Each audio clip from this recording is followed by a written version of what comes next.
In this lesson, I'd like to teach you a little bit about layer masks. So in this case, we've got a picture here, and it would look a little bit more three-dimensional if the background were just a little bit blurry. So our objective here is to make part of this image blurry and leave the rest of it nice and sharp. So let's do it with a layer mask. We're going to start off by making a duplicate of the layer that we have here. So in order to do that, I'm going to go in the upper right hand corner of the Layers panel, click on the little menu button, and go to Duplicate Layer. This gives you an opportunity to name it.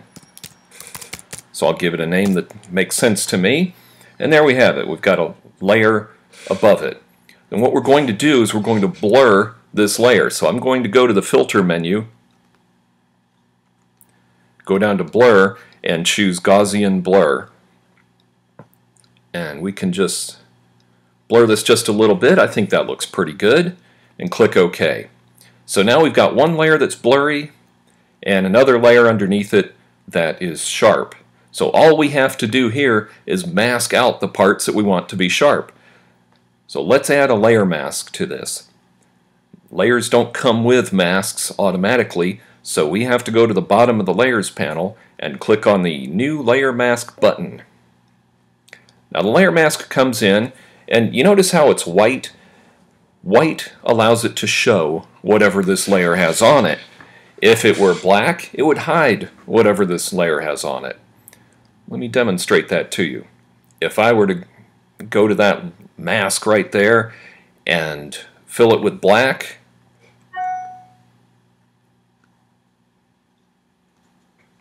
then it hides the entire contents of this layer. So here's how you can remember it.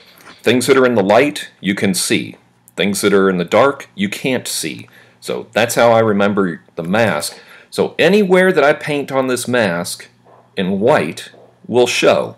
And in this case, it's going to show the blurred version of this picture.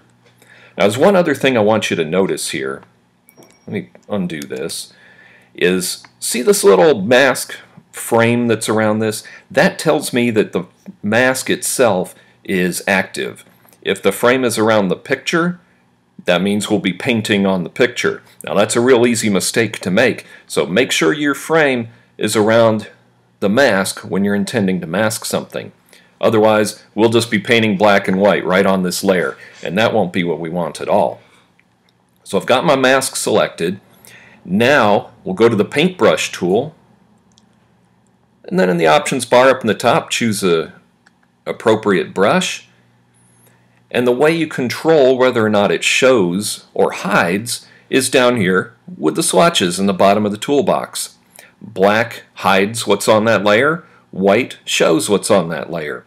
And you switch them up with this little tiny curved arrow right here, just clicking on it. Or if you're into keyboard shortcuts, you can use the letter X on your keyboard to switch them. So I want to hide the blurriness where the truck is and the young lady. So I'm going to paint with black.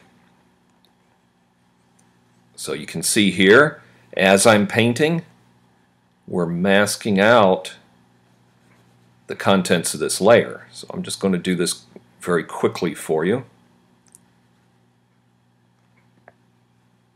And the beauty of this is if you make a mistake like I just did, you can go back and very easily fix it. So let me zoom in here just a little bit. I'll switch these to white so you know that white shows what's on this layer. I'll zoom in a little bit and do a little bit of cleanup here. Using black, I'll press the X button to switch up the swatches in the bottom of the toolbox. And I'll just go in here and do a little bit of cleanup around this. Make sure we didn't miss any areas. Let me make that brush bigger. You got to make the brush bigger and smaller a lot when you're doing this kind of work, so I recommend knowing the keyboard shortcut for changing the brush size, which is the bracket buttons on the keyboard. I don't mean the parenthesis, it's the brackets. They're right next to the letter P on the keyboard. So you can work on this thing and get it looking really nice, zoom in, get around the edges, and make it look really nice. But the thing I want you to understand about the mask is that anywhere that's painted black does not show what's on this layer. This layer is blurry. So there you have it. Now here's one little bonus thing too. Like down here in the bottom, it'd be kind of nice if it was blurry down here and kind of faded into sharp. So what you could do, just as an idea, let me start off by just taking all this blurriness away, is going up to the options bar at the top, getting a nice soft-edged brush, get a big old soft-edged brush, and painting with white on the mask gives us a soft edge, so we get a nice soft gradation from blurry to sharp. So masks are very easy to use. The beauty of them is it's impossible to mess up, because if you make a mistake, just to re-demonstrate this, if you make a mistake, you just simply switch your swatches in the bottom of the toolbox and paint it right back in the way it's supposed to be. So impossible to mess up. I hope you enjoy using your masks. They open up a whole new world of possibility in Photoshops. So have fun!